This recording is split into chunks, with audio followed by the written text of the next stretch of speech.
Sejumlah saksi masih menjalani pemeriksaan untuk melengkapi berkas kasus pemalsuan surat-surat dengan tersangka Sueb 79 tahun, seorang kakek tunanetra asal desa Jatimakmur, Kecamatan Songgom, Kabupaten Brebes. Pemeriksaan dilakukan di ruang unit tindak pidana korupsi Satreskrim Polres Tegal. Kasat Reskrim Polres Tegal AKP Foni Fariski mengatakan, pihaknya masih melakukan pemeriksaan sejumlah saksi untuk melengkapi alat bukti. Pihaknya juga masih mendalami adanya peran pihak ketiga yang mendorong tersangka Sueb melakukan pelaporan polisi terkait hilangnya sertifikat milik tersangka. Tidak menutup kemungkinan, polisi akan melakukan upaya hukum kepada pihak ketiga tersebut jika ditemukan alat bukti yang cukup untuk melakukan pengembangan penyidikan. Foni menjelaskan penanganan kasus tersebut dilakukan untuk memberikan kepastian hukum, keadilan, dan kemanfaatan.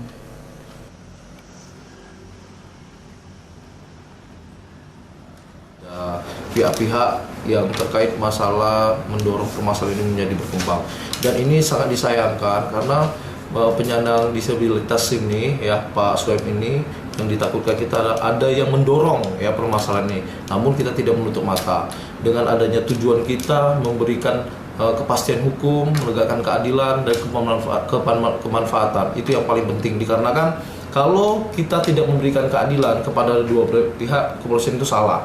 Maka dari itu kita mencari titik terang informasi lebih lanjut dan melakukan pemeriksaan lebih lanjut agar semua ini dalam proses di pengadilan nanti lebih penyelesaiannya lebih terang, lebih jelas. Dan sementara itu, menanggapi keterangan polisi, kuasa hukum Sueb, Utama Agus Sultoni mengatakan, penetapan tersangka kepada kliennya masih prematur. Karena hingga hari ini polisi masih melakukan pemeriksaan sejumlah saksi yang menurutnya penyidik Polres Tegal tidak yakin atas penetapan tersangka. Terkait bukti-bukti yang diklaim pelapor yakni kuitasi pembelian tanah oleh pelapor Komisa yang dibeli dari istri Sueb, Sapido, kuasa hukum tersangka menyatakan bahwa jual beli tanah tersebut tidak sah karena tidak diketahui dan tidak ditandatangani oleh Sueb sebagai pemilik tanah yang sah. Hal ini diperkuat dengan gugatan perdata yang dimenangkan Sueb di tingkat Pengadilan Negeri Brebes dan Pengadilan Tinggi Semarang atas pelapor Komisa yang memiliki sertifikat di lahan yang sama. Sertifikat yang dimiliki Sueb dinyatakan sah oleh majelis hakim. Jadi hari ini kita menyaksikan itu ada pemanggilan saksi-saksi. Artinya apa?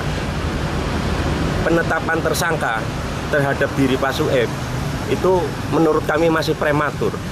Terbukti hari sekarang atau hari ini pihak Polres Slawi masih memanggil saksi.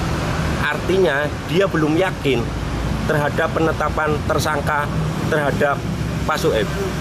Keterangan pelapor itu atau Komiso dengan jelas sudah menceritakan membeli dari istrinya, bukan dari Bapak Sueb.